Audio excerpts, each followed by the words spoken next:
सोनम बहू भाग भाग कर सारी तैयारी कर रही थी। तभी किसी ने पीछे से कंधे पर हाथ रखा। बहू बहुत जल्दी है मायके जाने की। सोनम ने पलटकर देखा तो उसकी सास गुणवती जी खड़ी थी। हाँ मां जी, बड़ी मुश्किल से तो यह समय आया है जब मुझे अपने घर जाने का मौका मिल रहा है। आपको तो पता ही है, घर गृहस्थी से छुट्टी नहीं मिलती। आज आपके बेटे ने मुझे पूरे 1 सप्ताह की छुट्टी दी है। न जाने आज उन्हें मुझ पर कैसे तरस आ गया। सोनम ने चहकते हुए कहा। आज सोनम की शादी को लगभग 12 वर्ष हो गए। इन 12 वर्षों में मुश्किल से 2 या 3 बार ही वह अपने मायके जा पाई थी। वो भी किसी फंक्शन में। उसके पति कार्तिक ने कभी सोनम को जाने की परमिशन नहीं दी, क्योंकि उनके बूढ़े माँ बाप की देखभाल करने वाला और कोई नहीं था। बड़े भैया भाभी तो कभी कभी बस मिलने आते थे। माँ बाप को छोटे बेटे के भरोसे छोड़कर वे मौत से रह रहे थे। सोनम को इससे कोई परेशानी नहीं थी, क्योंकि उसके सास ससुर उसे बहुत चाहते थे। सोनम भी पता नहीं कब बहू से बेटी बन गई। उसे पता ही नहीं चला, दिन भर काम में व्यस्त रहती थी। सास ससुर की एक एक चीज का ध्यान रखना, जहां तक कि वह अपने ससुर जी को कभी कभी डांट भी देती थी जब वे चुपचाप कभी कभी मीठा खाने की कोशिश करते। इस प्यार भरी डांट पर वे मुस्कुरा कर बस इतना ही कहते, लगता है मेरी माँ वापस आ गई। लेकिन आज सब कुछ भूलकर सोनम अपने मायके जाने के लिए तैयार हो रही थी। कार्तिक उसे खुद छोड़ने जा रहे थे। जाते समय सोनम ने अपने सास ससुर के पैर छूते हुए कहा, पापा जी आप परहेज से रहना और मीठा तो बिल्कुल मत खाना। मम्मी जी मैंने मेड को बोल दिया है, वो आप दोनों को समय पर दवाई दे देगी। आप अक्सर दवाई लेना भूल जाती हैं।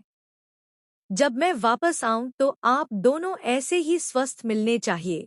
लेकिन श्यामलाल जी और गुणवती जी दोनों के चेहरे उदास थे। इस उदासी का कारण सोनम भी नहीं समझ पाई। उसे लगा जैसे वे उसके जाने से दुखी हैं।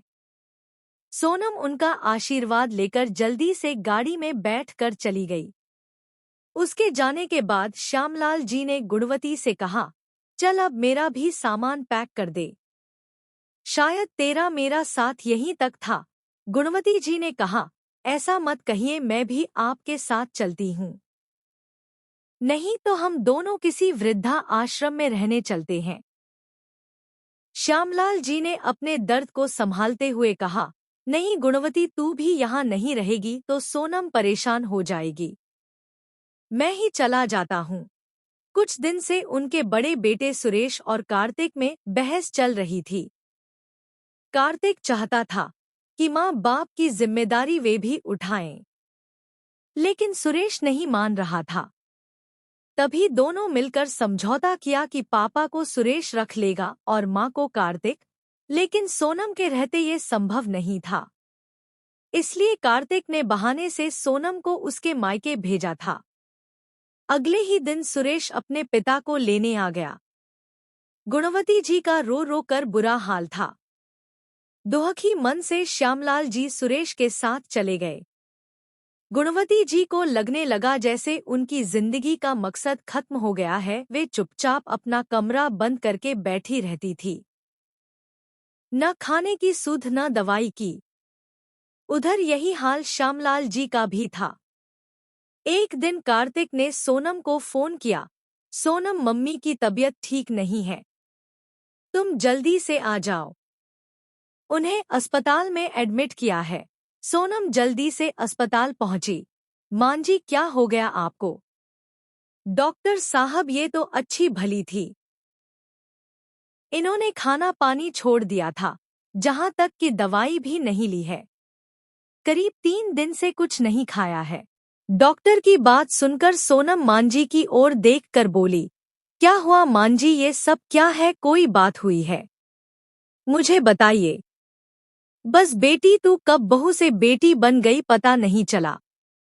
तूने हमारा बहुत ध्यान रखा है, बस एक उपकार कर दे। अपने ससुर का ध्यान रखना, मेरे बाद वो बहुत अकेले हो जाएंगे। मैं उनकी जिम्मेदार तुझे सौंप कर जाना चाहती थी, इसलिए जिंदा हूं। सोनम इससे पहले कुछ समझ पाती, गुणवती जी की गर्दन एक ओर लुढ़की गई। सोनम और कार्तिक जब मां को लेकर घर पहुंचे तो देखा बाबूजी सुरेश की गाड़ी से उतर रहे थे। सोनम सब समझ गई। उसने गुस्से से अपने पति कार्तिक को देखा और बोली, जो पाप आपने किया है उसका प्रायश्चित तो मैं भी नहीं कर सकती। इतना बड़ा धोखा मुझसे और अपने माता पिता से, इतनी नफरत। हे भगवान, अब हमें कौन बचाएगा? माँ का तो आपने दिल दुखाया है, उसका प्रायश्चित करने के लिए आपको न जाने कितने जन्म लेने होंगे। कार्तिक बस फूट फूट कर रो रहा था, मुझे क्या पता था ये सब हो जाएगा। इधर श्यामलाल जी गुमसुम से बैठे थे, वो न रो रहे थे, न किसी से बात कर रहे थे। सोनम ने जाकर उन्हें संभाला तो वो बोले, बेटी मेरा आशीर्वाद हमेशा तेरे साथ रहेगा, बस अब मैं जी नहीं पाऊंगा। यह कहकर वे सोनम की गोद में लुढ़क गए। सोनम ने उन्हें उठाने की कोशिश की लेकिन बाबूजी जा चुके थे।